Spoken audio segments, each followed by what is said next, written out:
For many organizations, acquiring proficiency in collaborative behavior skills means a transformation of the organizational social mindset.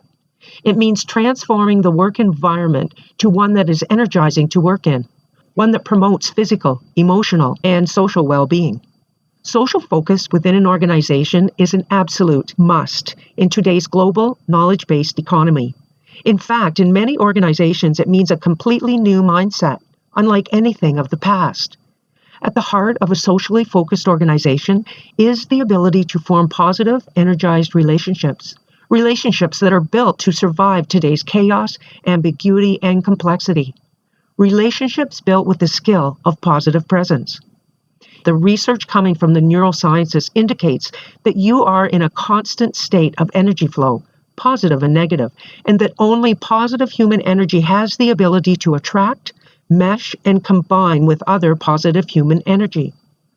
Positive emotional energy is necessary not only for sustaining strong work groups, but it moves you and others around you to an energized state that promotes higher level thinking and therefore a greater capacity for achieving peak performance, for building and maintaining good relationships, and for experiencing good health. It is your ability to create and sustain a positive, energized mindset in spite of all circumstances that will lead you to creating and sustaining highly effective relationships in today's knowledge-based work environment. Collaboration is about bringing people together in mutual, beneficial, meaningful purpose, and is the essence of an integrated team, formally defined as a multidisciplinary group of people who are collectively responsible for delivering a defined product, process, or service.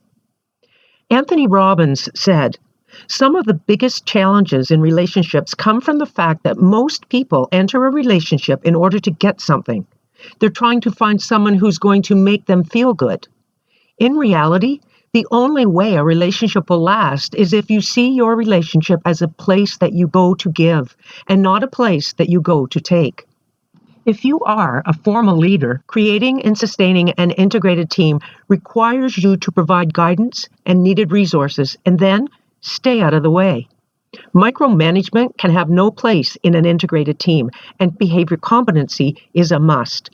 If members cannot get through to other people, their technical expertise will not do much to advance the goals of the team. It's true, in virtually every organization, there is one person whom everyone regards as detrimental to the mission, vision, values, and strategies of the enterprise. This is a person who comes to work every day, intent on making the lives of everyone else a nightmare. This is a person whom others would like to fire if they had the authority to do so.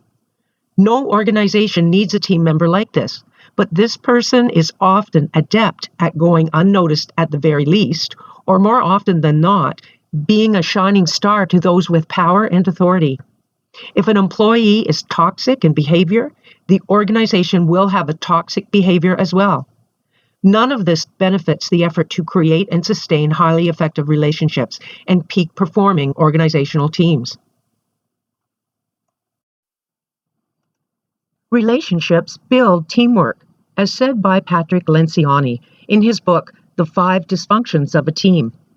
Not finance, not strategy, not technology. It is teamwork that remains the ultimate competitive advantage, both because it is so powerful and so rare.